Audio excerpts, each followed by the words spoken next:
Welcome to Intuition, Your First Sense. This is the Vicki Baird. This is the Vicki Baird. No, this is Vicki Baird. I have no "the" in front of my name. I am the official Vicki Baird, at least for this podcast. So thank you for joining. As you can tell, I don't edit. The episode this week is going to be a continuation of the Intuition 101 series. And I'm grateful that people are enjoying it. The feedback has been fun and some great ideas coming in. So that'll be future episodes that I'll record at some point and get them out to you. And I'm grateful that you're excited about this and that I'm providing what you're looking for.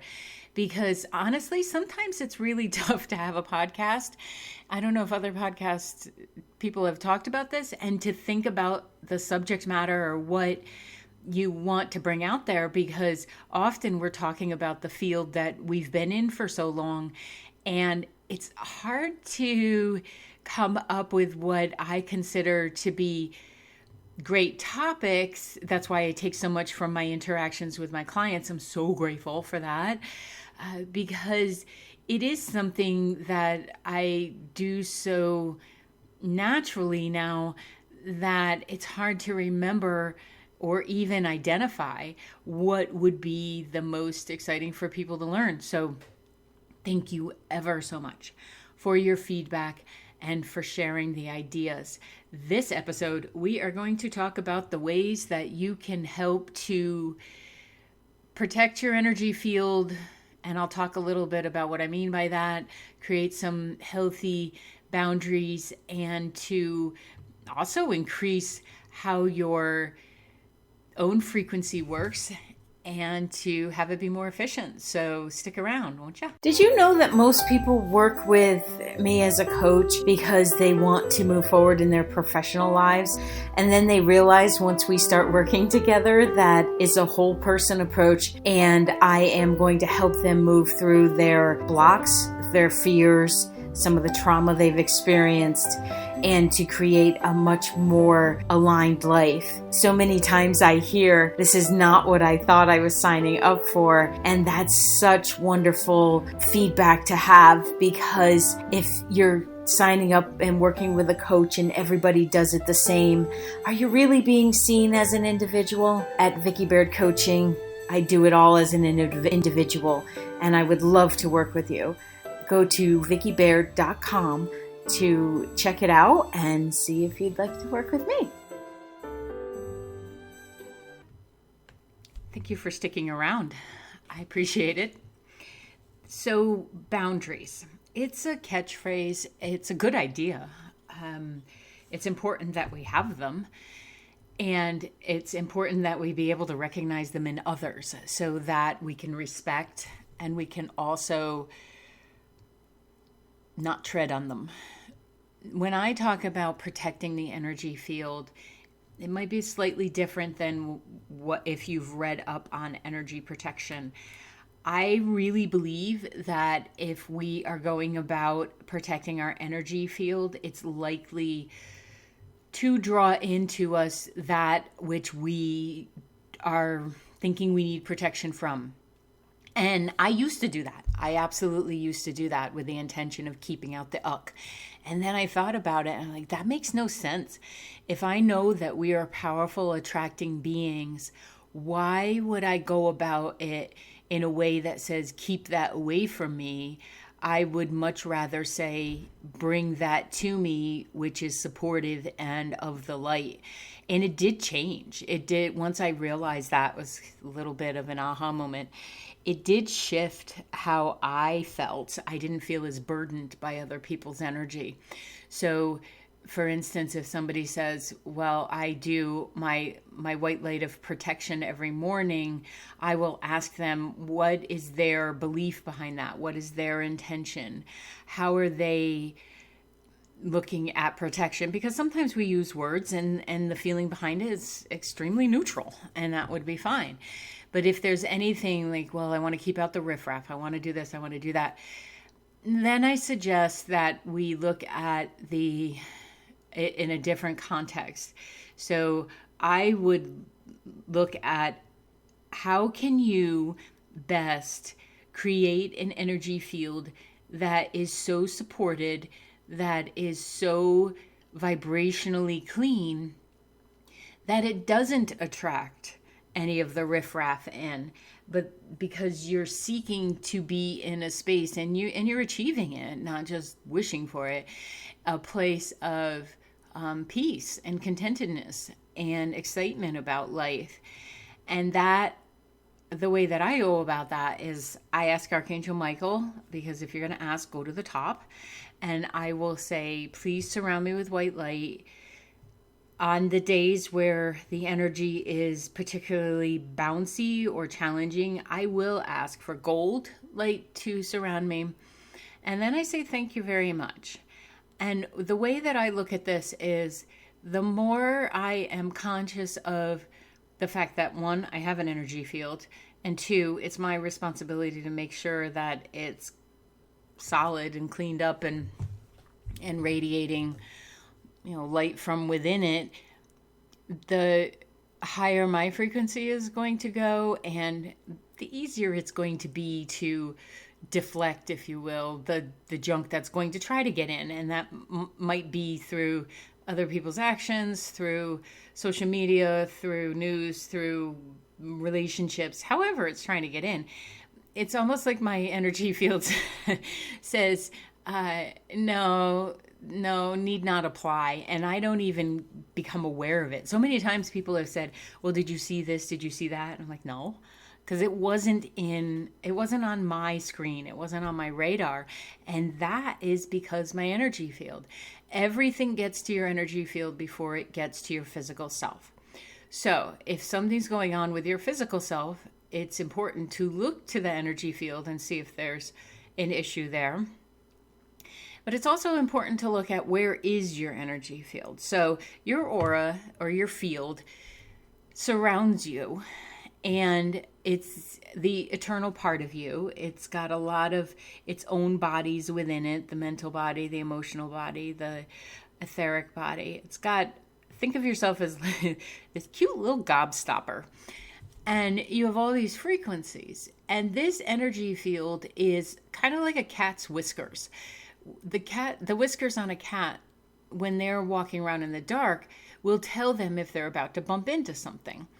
And it'll give them feedback to, this tunnel is very closed in, or you can't fit there, buddy. If your whiskers can't fit, your butt's not fitting.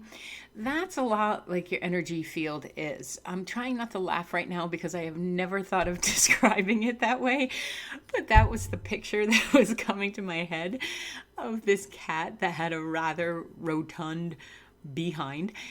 And it wasn't able, the whiskers didn't go, so it knew to turn around and come back out because it wasn't going to fit. And I just love that there's so much humor in this intuitive energy stuff. So the idea that you have a field, it's important to be able to recognize where it is, what's the circumference? Where is your energy reaching out to? Because, believe it or not, your energy can travel across the globe. It can go out into many, many light years away. So it takes a little bit of practice to be able to discern where it is, because sometimes it went wandering on its own. Say you had a loved one that was across the country, and you're worrying about your loved one. Well, the energy field will go there. It goes almost like a check-in method. And sometimes when I'm working with people and I'm looking at them, I'm like, where the heck does their energy field end? I can't see an end to it. And then the first thing we have to do is get it in their room. Because if it's wandering all over the place, any work we do is just going to be lost. Some people, once they work with me a couple times, will know before a session to get that energy field pulled in so that we can do the best work in the hour we have together. So this is the same for all of us wandering around. the way that you would do that is, here comes the sit quietly thing. I do feel like you have to sit quietly for this one, because think about it. If you're trying to assess where your energy field is and you're out on a walk, is the energy field going to stay in one place? It's not. It's going to be walking. So I do feel like this is one of those practices that requires your butt be planted, and perhaps a grounding meditation beforehand, and doing the connection with your energy field. I have a download on my website for this. It's like $1.99 that can help you feel out your energy field if you were interested. VickiBaird.com. So the idea and the practice of honing and figuring out where your energy field is will also bring focus. So when people are really distracted, or they're like, geez, I just can't get my head to work. Well, the first thing I ask is, how much water have you had? Have you had any protein? Because we are physical beings. We do need to replenish. But then I'll check where their field is. Do I need to help them bring it in?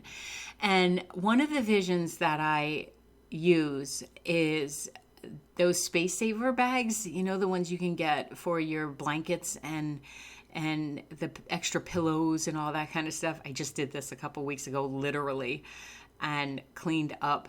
Oh, just made so much space, because you suck the air out of them and they become these little bricks, and then they take up a third of the space. It's amazing. So anyway, years ago I was doing that, and they're great for camping too, because you can roll them out, and traveling, because you can take smaller luggage when we're allowed to travel again.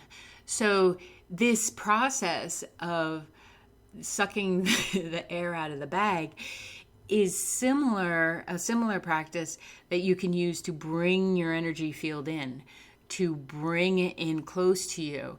And this does take a couple tries, even maybe a dozen or so, before you become aware. I would suggest the next time you feel out of body or distracted, that you just look around and you take a moment and you say, let me see if I can figure out where my energy field is, and then bring it in. Now, when you bring it in, and I do it through breath, I guess I'm the vacuum cleaner that's sucking the air out, but I'll do it through a deep breath, and I'll imagine my field coming in closer, and I do it incrementally. None of this should be done very quickly, because then not only do you get emotional whiplash, but you get energy whiplash.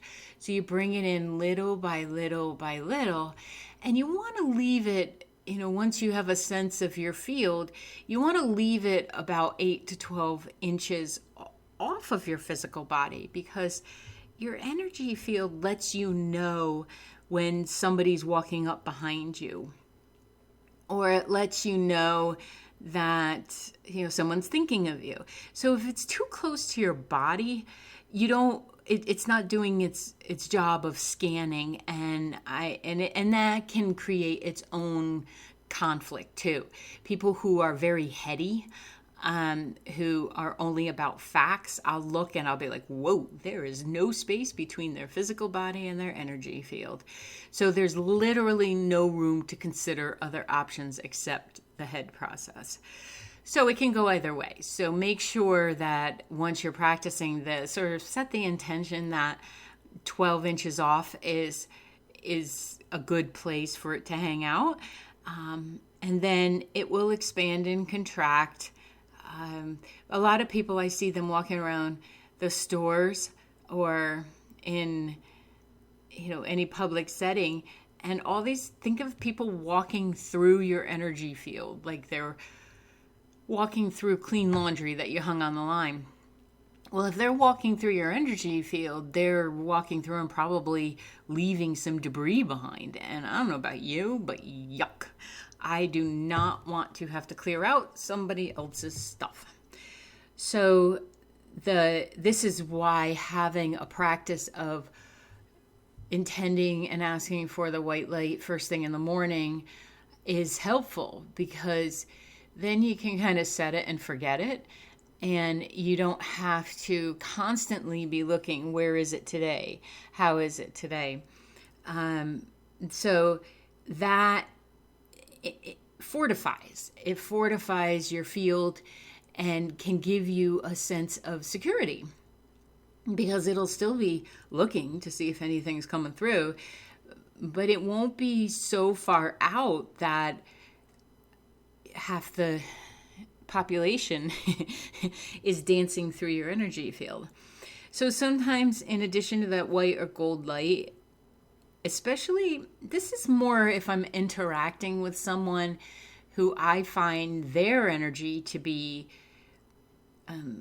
combative, toxic, cranky, and this may be like a family member. It's not necessarily that the person is a jerk. It's just they're having a day, but it's not going to help either one of us for me to take on their energy. So I will ask that this olive oil like substance be on the outside of my energy field, so that whatever they're slinging is sliding off. And you can get humorous about that. You can actually see it like swinging towards you, and it just slides off the side, because we're not helping anyone if we take on their junk. So just like you can have empathy, but taking on someone's pain, or, my heart breaks for you, or things like that, we're not helping them. It's just not. It's joining in, and it may be even a bit of our own belief that we can't be happy if another person is happy. So the olive oil says, oh, go ahead and throw it, because I don't necessarily want you to hold on to it, but I'm not catching it. And then it can dissipate. So it's equally important to be aware if you're feeling like a tug from someone. And the way that this is most evident is people will say to me, I just can't get them out of my head. I want to let go, I want to release, but I can't get it out of my head. Now, we look at that from, okay, that's fine. What is it telling you? What do you think the message is behind that? Because it might not be the person. It may be that the person represents something that you want to learn, or you want to release. So it might not actually be the person. It's like they're the poster child for that emotion or what needs to be released. So we have cords that get attached, and they're called etheric cords. And sometimes when I look at people, they look like Gulliver's Travels, where he was all tied down by the Lilliputians and couldn't move. And I will start to release those cords, because it's likely lifetimes of cords. And that's a lot of work for someone to do themselves. It's so much easier if you have the detachment of, oh no, those got to go. So if you put into practice, I would suggest in the evening, a couple times during the day, if you work with the public, or like myself, you're in and out of sessions all day. After every session, I will remove cords. I will say, remove the cords to whom they belong. Return them to whom they belong. Return mine to me. Thank you very much. And again, I'm asking Archangel Michael, because he comes with a sword. And I feel like it's most effective. Sometimes I have to ask twice, because maybe I didn't do it the day before and there's some gunk left. I do find it to be more challenging on the days I don't have sessions. So like my weekends, or if I have an office day, I actually have to remind myself, and what I've done is just trained myself to do it when I brush my teeth. And I'll say that, and I'll wait for the feeling of calm, because you want to go to sleep without any hindrance, right? So again, Archangel Michael, please remove all cords, return theirs to them, return mine to me. You can be specific about it if you have one particular person that's kind of being a nudge, or you're having a challenge with, and I would suggest that in the case of, I just can't get it out of my head, it would be a good place for you to use that person's name. and ask that they be removed. And remember to bring your cords back to you, because just because you know about this stuff does not mean you are innocent. Our energy field likes to travel. Our original communication before language was telepathy. And this is how we did it. And some tribes are still using this, and I would so love to visit and to be able to marvel in how they're still so connected to that. So the removal of the cords often will help you to feel lighter. And it can help if you've got resentment towards something. You can remove cords to a situation. You can remove cords to a home. If somebody is selling their place, I often recommend that they do that first, because it will just speed the process along. And part of this you do by learning to scan your energy field. Now, I would remove cords without scanning because it's just necessary. And you can see people who get so wound up about things, right? They're just beyond emotional about a situation. Well, they've got too many cords invested. They've absolutely hooked on in every way, shape, or form. And the practice of removing cords is likely not in their life. So it builds and it builds and it builds. So you scan it. You scan yourself. Anytime you feel a little off, or if you felt fine and then all of a sudden drained, and it's not that stopped at the end of the day and whoosh, that was a day.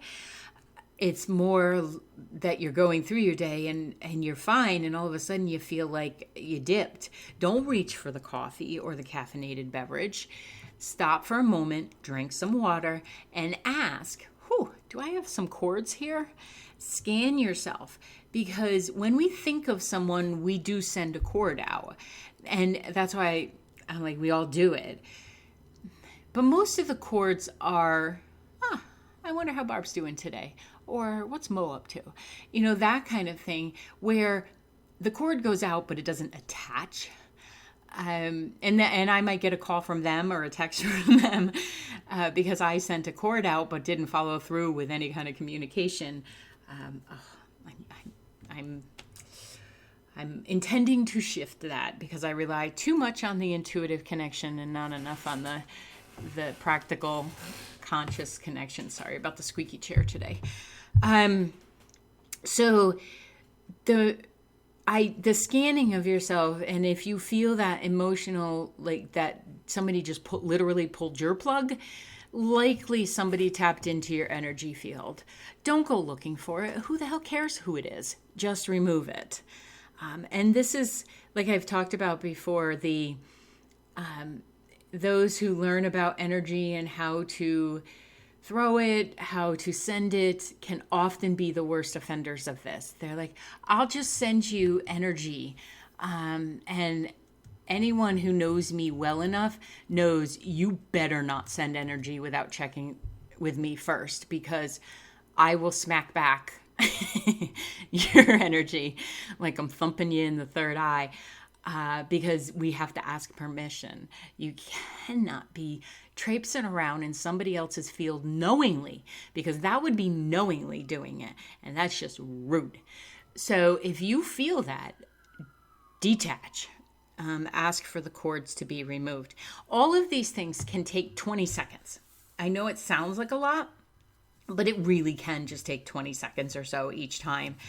It's more the practice of getting into it. When I first learned about practice white light, what I did was I put a sticky note on my odometer, because I was working at the VNA at the time, and on my way home I would want to remove cords, and on my way in I would want to put light up. And that funny story there, I used to fill the building with light because I wanted everybody to feel it, but not everybody. I didn't think it was my place to be talking about it. And there were a couple people who tried to get me fired for being a witch, which cracks me up. And thankfully, the director at the time was very open-minded. What a wonderful person. And we had a pretty good laugh about it, but it still was annoying. And I maintain that that's not who I am. That's not what I'm doing. Not that it's a problem, but don't go around accusing people just because you don't believe in what they believe in.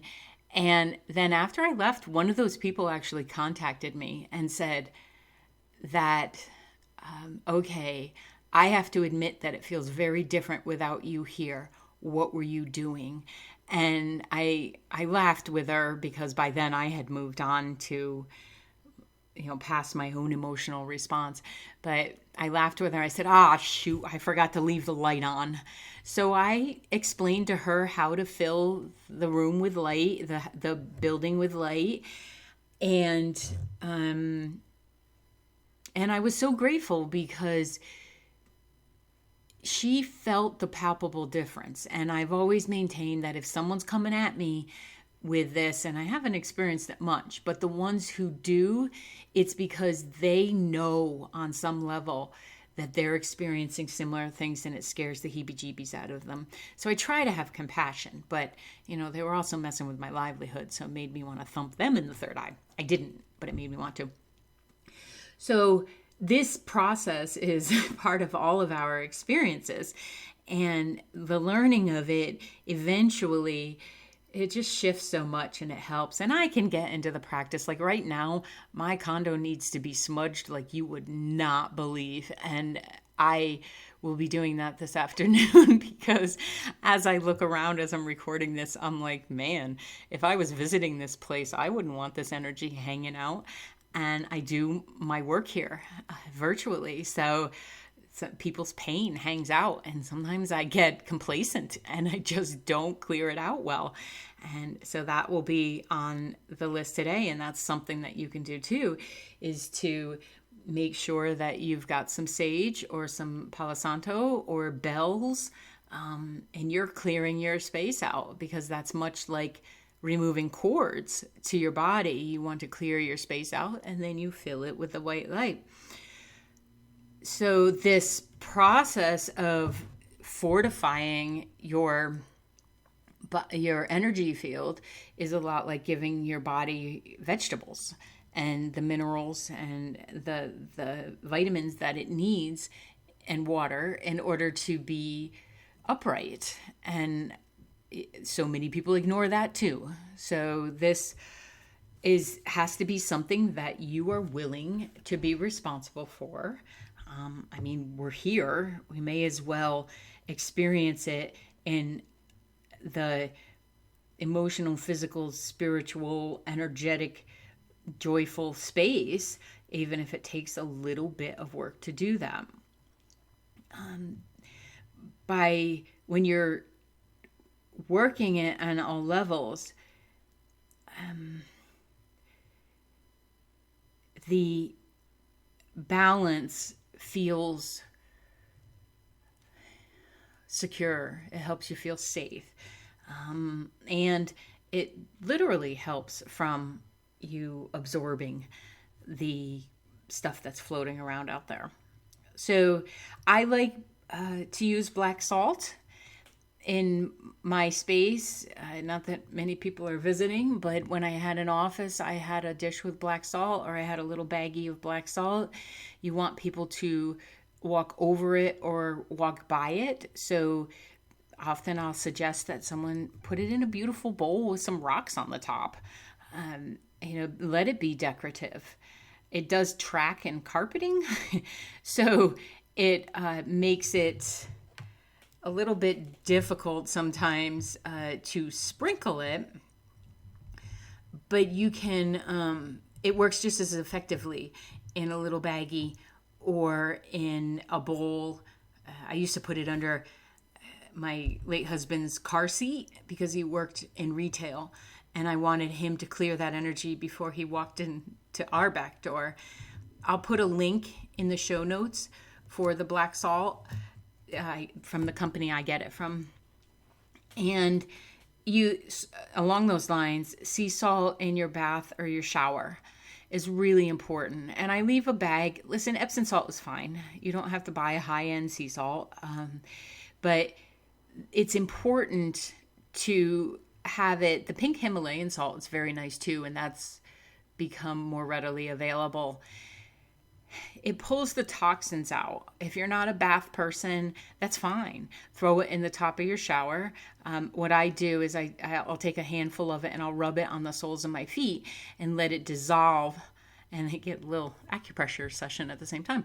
Let it dissolve as I'm taking my shower, because it'll pull the junk out. You could soak your feet while you're watching your favorite Netflix show if you'd like. All of these things will help to create an environment that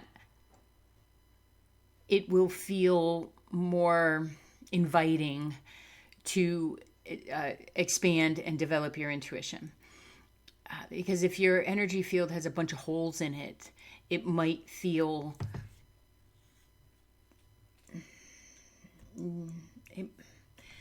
it could feel vulnerable to open up and to be willing to use your senses. So this is a practice that I think is vitally important, and I wish kids were being taught this, and it's as every day as brushing your teeth. So if you have any questions, you know where to find me. Leave a message, send an email, post a review, subscribe, all of that to keep us in touch. And I will see you in the next episode, and happy practicing all of these techniques. Thank you for listening to Intuition, Your First Sense. As always, please like and subscribe to this podcast wherever you are listening to it. Leave a review and take a minute to share it with a friend. You can find me all across social media at Coach Vicki Baird, and you can book a virtual session with me from wherever you are in the world at vickibaird.com/booking. That's VICKIBAIRD.com/booking. Thank you again, and see you on the next episode.